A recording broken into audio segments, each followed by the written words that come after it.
Урунтуу окуялар 11 каналында мен Айзка Тамбекова кыскача тааныштырып өтөм. Саламатсыздарбы. Шаардагы көп кабаттуу үйдүн үстүнөн кулап кеткен 2 адам каза болду. Көз жумган 2 адам бирөөсү 17 жашта гана болгон. Кыргызстандын президенти болом деп ашынгандардын саны арбууда. Шайлоого камгандар эбитен эле саясий партиялардын коалициясын түзүштү. Алматы шаарынын полициясы ыкчам иликтөө иштерин аяктады. Кыргызстан болсо өз кезегинде чек арадагы көзөмөлдү алды. Толугураак алдыда.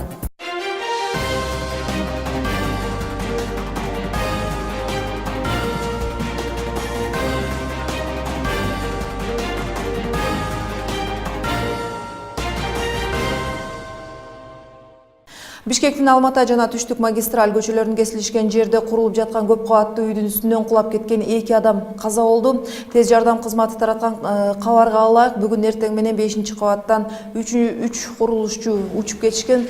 Көз жумган 2 адам 17-18 жаштарда, жабыркаган киши 29 жашта. Анын баш мээсине залака тийген. Алар иштеп жаткан курулуш аймагы кайсыл компанияга таандык экени азырынча айтыла элек. Арнамыз бүтүн Кыргызстан жана Аалам партиялары саясий партиялардын коалициясын түзүштү. Бул тууралуу аталган партиялардын лидерлери Феликс Кулов, Адахан Мадумаров жана Жылыскан Жолдошова бүгүнкү маалымат жыйынында билдиришти. Алар Кыргызстанда шайлоо өткөрүү нормаларын өзгөртүүнү сунушташып, буга чейин шайлоолор таза өтпөгөндүгүн белгилешти. Жаңы түзүлгөн саясий партиялар коалициясына азырынча 3 гана саясий уюм чогулганы белгилүү болду. Феликс Куловдун айтымында эми бул коалиция 2017-жылы өтө турган президенттик шайлоону таза өткөрүү үчүн бийликке бир катар талаптарды койгону жатат. Эң башкы талап бул президент жана жогорку кеңеш депутаттарын шайлоо тууралуу мыйзамга өзгөртүү киргизүү. Бул үчүн коалиция 10 000 адамдын колун топтоо берүүгө даяр. Феликс Куловдун айтымында бул мыйзам долбоору 2 ай мурун даяр болду жана ал айрым саясий партиялардын лидерлеринин катышуусунда талкууланды. Мен борбордук шайлоо комиссиясында иштеп кеткен инсандарды айткым келет да. Шайлоо таза өтсө, мейли парламенттик шайлоо болобу, же президенттик шайлоо болобу, жергиликтүү кеңешке шайлоо болобу, эгерде шайлоо таза, ачык, мыйзамдуу өтсө, анда мамлекеттин өсүүсүнө ошону менен бирге өнүгүүсүнө жол ачат. Бирок Кулов талкууга ким катышканын жана мыйзамга конкреттүү кандай өзгөрүүлөр кирип жатканын ачыктаган жок. Ошентсе, коалиция тарабынан сунуш катары бүгүнкү маалымат жыйынында айтылгандар тууралуу токтоло турган болсок, бул партиялар тарабынан көрнөк жарнактарды колдонууга тыюу салуу, үгүт маалында басымды радио сыналгы дебаттарга эле коюу, дебаттарга келбей койгон талапкерлерди шайлоодон четтетүү, ошондой эле үгүт маалында шайлоочуларды сыйлоо, тояштарга саясий лидерлердин катышпоосу тууралуу сунуштар болду. Биз айтып атпайбызбы, Америкада болобу, Германияда болобу 100 миллиондон ашык шайлоочулары бар мамлекеттерде шайлоонун жыйынтыгы 40-50 мүнөттөн кийин чыгат. Биз Кыргызстанда отуруп алып билебиз, демократиялык партиясы уттубу, же республикалык партиясы уттубу Америкада. И Германияны алып караңыздар, же Россияны алып караңыздар. Жарым сааттын ичинде чыгат. А биздин Кыргызстанда бир болуп көрбөгөн 1 миллион 200 000 киши катышат. Biz 10 күндөп, 2 жумалап, айлап көтөбүз жыйынтыгын. Эмне үчүн? Себеп баягы добуш берген эл чечпей атат. Бизде борбордук шайлоо комиссиясы чечип коюп атат. Бул жерде коллегалар айтып өттү, ким кандай барып салам айтса, ошол саламына жараша жыйынтыгы чыгып келип атат да, тилекке каршы. Дагы бир коалиция тарабынан маанилүү деп сунушталып жаткан нерсе бул жалпы мамлекеттик шайлоо округун 9 аймактык шайлоо округуна бөлүү. Ошондо 7 облус жана Бишкек менен Ош шаарларын кошуп 9 кылуу. Ар бир аймактык шайлоо округунда партиялар өздөрүнүн мандатына жараша аймактагы талапкерлер тизмесин сунуштамакчы. Жыйынтыгында аймактык шайлоо округдары биригип келип, жалпы шайлоо округун түзмөкчү. Саясий партиялар коалициясынын пикиринде мындай тажрыйба дүйнөнүн көп өлкөлөрүндө колдонулат жана аймакка, жердешчиликке бөлүнүүгө жол бербейт. Ачык эле айталы, эми жаап жашырып сылап сыйпап отурбастан азыркы жогорку кеңешке муну колдоо мүмкүн эмес. Алар колдонбойт муну. Себеп жалпысын айтып атам да мен. Жеке депутаттар менен сүйлөшүп келгенибизде алар да айтып атат. Ушул бизге керек экен. Ушул бизге зарыл экен, эң бир керектүү маселе экен. Ушуну биз колдоп беребиз деген өзүнчө бир депутаттар бар. Ошондой эле бүгүнкү маалымат жыйынында президенттик шайлоого карата күрөө маселеси да көтөрүлдү. Эске салсак, 2011-жылы өткөн соңку президенттик шайлоонун күрөөнүн суммасы 100 000 сомду түзгөн. Бирок жаңы түзүлгөн саясий коалиция мүчөлөрү бул жолу шайлоого коюлчу күрөө баасы 500 миллион сомго барат деп чочулап, аны 300 000 сомго түшүрүш керек деп атышат. Ал арада бүгүн өлкө башчы Алмазбек Атамбаев Борбордук шайлоо комиссиясынын төрайымы Нуржан Шайылдабекованы кабыл алып, быйыл күздө өтө турган жергиликтүү кеңештерге жана 2017-жылы өтө турган президенттик шайлоого камылганы жакшы көрүүнү, таза өткөрүүнү тапшырды. Гүлүм Эркинбек кызы, Александр Ногов, 11 каналы.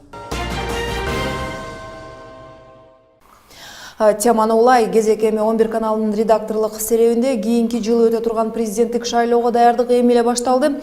Буга чейин президенттикке баруу ниетин саналуу гана адамдар билдирди, бирок ошентсе да саясий чөйрөдө президенттик шайлоого ким барары тууралуу божомолдор бериле баштады. Учурда Атамбаев президенттик өз мураскорун калтырабы, калтырса ал ким болот суроосу да кызык болуп турат. 2017-жылы өтө турган президенттикке шайлоолор тууралуу баяндамачыбыз Элеонора Сагындык кызы токтолот. Ооба, Кыргызстанда кийинки 2017-жылы өтө турган президенттик шайлоого расмий түрдө старт берилбесе дагы даярдыктар башталды деп айтсак болот. Бул жерде белгилей кетчү эң башкы нерсе, учурда президент Алмазбек Атамбаев ушул буга чейин мен экинчи жолу мөөнөткө президентке барбайм деп сөз бергени бар.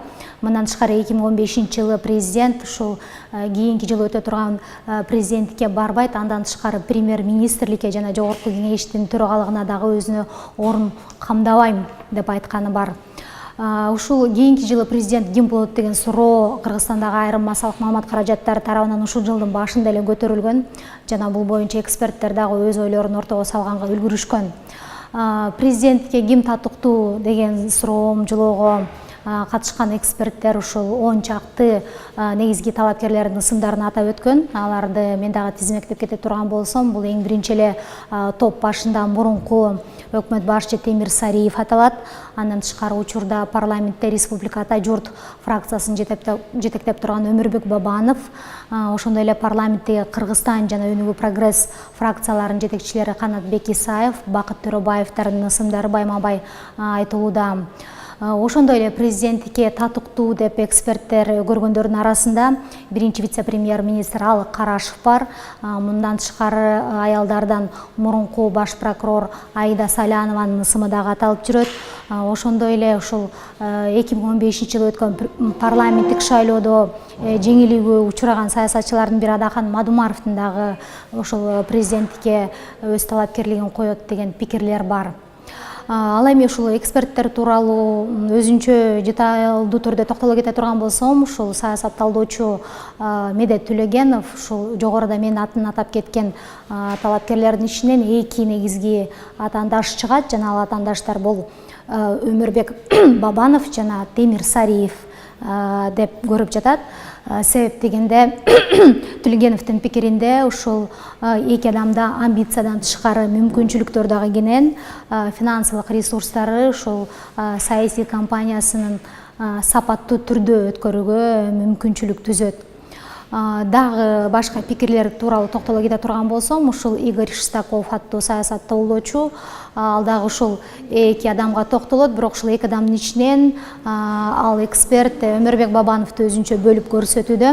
Эмнеге дегенде ушул кийинки президенттик шайлоодо дагы кайсы лидер башка бир саясий уюм менен, башка бир саясий лидерлер менен чогуу биригишип, бир мунасага келип чогуу бара алса, ошол киши жеңишке жетишет деген оюн айтып атат. Эске салсак, былтыр ушул Республика партиясы Камчыбек Ташиевдин Ата журт партиясы менен биригип ушул парламентте жеңишке жетише алды. Мындан улам Шестаковдун пикиринде Бабановдун бул жаатта тажрыйбасы кенен жана анын утушка чыгат, жеңет дегенге мүмкүнчүлүктөрү кенен. Бирок ошентсе дагы мындан башка саясат талдоочулардан пикирлер, жоромолдор бар. Айталык эксперт Марс Сариевдин пикиринде бийлик сөз түрдө ушул президенттикке өзүнүн даярдап койгон мураскору бар жана ал мураскор, ал талапкер тууралуу акыр аягына чейин айтылбайт. Себеп дегенде көзүрдү ачып коюу аларга пайда алып келбейт деп айтып жатат.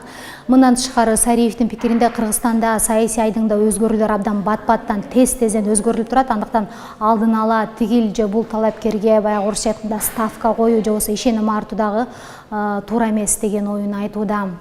Ошондой эле ушул президентке жарай турган талапкерлердин арасында ошол киши СДПК партиясындагы көзүр саясатчылардын бири Иса Өмүркулов дагы татыктуу деген оюн айтууда. Эсиңиздерге салсам, Иса Өмүркулов учурунда ушул 4-чү чакырылыштагы парламенттин депутаты болгон, андан кийин Бишкек шаарынын мэр катары дагы жетектеп турган. Кыскача айтканда ушул талапкерлер боюнча бүгүнкү күнгө божомолдор мына ушундай. Кыргызстанда референдум өткөрүп баш мыйзамга өзгөртүү киргизип, мөөнөтүнөн мурда тез арада шайлоо өткөзүп салуу тууралуу бийликтин ойлору бар экени да айтылып жүрөт. Бул боюнча пикирлерге кененирээк токтоло кетсеңер. 6-чы чакырылыштагы парламенттин депутаттары каникулга чыгаар алдын бир топ мыйзам долбоорун кабыл алганга үлгүрүштү. Ушул алардын бири референдум тууралуу мыйзам. Бул мыйзамды жогорку кеңеште 4 депутат сунуштады. Ал депутаттардын ысымдарын айта кетсем, бул Ата Мекен фракциясынан Өмүрбек Тикебаев жана Алмамбет Шыкмаматов, ошондой эле Бакыт Төрөбаев менен Тынчтык Шайназаровдор. Бул ушул референдум тууралуу мыйзамды сунуштап жаткан авторлор, депутаттар бул жерде ушул мыйзамды конституцияга тууралоо гана максаты жатат деген менен айрым эксперттер, айрым депутаттар аны ушу келе жаткан президенттик шайлоого байланыштырган болчу. Бирок бул депутаттар азыркыга чейин ушул мындай ойлорду, версияларды четке кагууда. Жана айта кетүүчү нерсе, ушул парламентте бул мыйзам долбоору боюнча соңку акыркы чечим кабыл алды дегенге болбойт. Бул биринчи окууда гана жактырылды. Эми ушул күзүндө депутаттар чогулганда ал дагы бир эмес, экинчи окуудан жана үчүнчү окуудан өтүп, анан күчүнө президент тарабынан кол коюлгандан кийин гана күчүнө кирет. Эми коңшу Казакстанда болуп жаткан кабарлардан Алматы шаарынын полициясы ыкча миликтөө иштерин аяктады. Алматы шаарында 18-июлда болгон атышуудан курман болгондордун саны 6 кишиге жетти. Шаардык ички иштер департаментинен жардар болгон дагы бир полиция ооруканада көз жумганы маалымдалды. 18-июлда саат 11-лерде куралчан адам Алматы шаарындагы Алмалы райондук полициясына кирүүгө аракет кылып, ал жердеги кызматкерди жарадар кылып автоматын алып качкан. Бийлик бул окуяга теракт деп баа берди. Кандуу калабаны уюштурган Кызыл Ордо облусунда туулган 26 жаштагы жаран болуп чыкты. Казакстан ички иштер министри Калмухамбет Касымов ал тартип коргоочулардан өч алууну көздөп, кол салганын моюнга алганын билдирди. Тергөөчүлөр салафилердин жолдоочусу мурда соттолгонун аныкташты. Мурунку күнү ал бир аялды атып кеткени кабарланган. Террорчулукка каршы операциялар жүргүзүлүп, аны сары түскө төмөндөгөн соң Кыргызстанда чек арада күчөтүлгөн режимди алып салды. Жаңылыктарды улантабыз берүүбүздүн кийинки бөлүгүндө. Францияда куралчан адам 3 кызы менен эс алып жаткан аялды бычактады. Полицияны теги марокколук экенин билдирди. Бул арада Ташкент, Тажикстанда курулган жаткан Рогун ГЭСине каршы чыкты. Өзбек бийлиги станциянын курулушу жалпы Борбор Азияга коркунуч жаратат деген ойдо. Дүйнө чемпионатына мыкты оюн көрсөткөн кыргыз кыздар өз өлкөсүндө сыйланышты. Алар Шотландияда өткөн көчө футболу боюнча кызыктуу оюн көрсөтүшкөн. Ал арада дүйнөлүк жаңылыктарга көз чаптыра турган болсок, Францияда куралчан адам 3 кызы менен эс алып жаткан аялга кол салды. Төртөө тең алган жаракаттарынан улам тезинен ооруканага жеткирилген. Маалыматтарга караганда аялдын эң кенже кызынын абалы оор бойдон калууда. Ал арада полиция бычактаган адамдын теги Мароккодан экенин айтылат. Кармалган адам аял кишилердин ачык кийингенин кыжырданткан. Ал эми Франциядагы төмөнкү палата өлкөдө киргизилген өзгөчө кырдаалды алып салуу маселесин талкуулап жатат. Буга чейин Ниццадагы аза күтүү жөрөлгөсүнүн катышуучулары Франциянын премьер-министри кызматынан кетүүгө үндөштү. Алар Франциянын премьер-министри Мануэль Вальсты ышкырыктар менен тосуп алышты. Вальс 14-июлда теракттан абат болгондорго аза күтүү зыйнатынын катышуучуларына кошулган кезде алар премьерди кызматтан кетүүгө чакырып, ар кандай сөздөрдү айтып мазакташкан. Өлкөнүн президенти Франсуа Оланд жана ички иштер министри Бернар Казнёв да Парижде өткөн Ниццадагы өлгөндөрдү эскерүү зыйнатына катышкан. Тажикстанда курулмай болгон Рогун ГЭСи жалпы Орто Азияга коркунуч жаратат. Мындай билдирүүнү Өзбекстандын өкмөт башчысы Шавкат Мирзиёев билдирди. Расмий Ташкент Душанбеге жөнөткөн катында станциянын курулушунун аякташына караманча каршы экенин билдирди. Маалыматтарга караганда, буга чейин дүйнөлүк эксперттер ГЭС курула турган Вахш суусунун бою талаптарга жооп бербестигин айткандыгын эске албай жатканы белгиленет. Эске салсам, Тажикстандагы Рогун ГЭСин акыры италиялык компания курмай болду. 4 миллиард миллиард доллар деп бааланган ГЭСтин куруу боюнча өткөрүлгөн тендер италиялык Salini Impresa SPA компаниясы утканы расмий жарыяланганы менен каржы булагы сыр бойдон калууда. Рогун ГЭСин куруу Тажикстандын улуттук кыялы десе болот. Жылына 3600 мегаватт электр энергиясын өндүрүүгө жөндөмдүү Рогун ГЭСинин курулушу да даярдык 1976 жылдары эле башталган. Союз кулагандан кийин токтоп калган ГЭСти Пакистан өкмөтү каржыламак болгондо Тажикстанда жарандык согуш от алып келишимдер аткарылбай калган. Платинасы 70 метрге чейин курулуп калган ГЭСти 1993 жылы улуу сел агызып кеткен.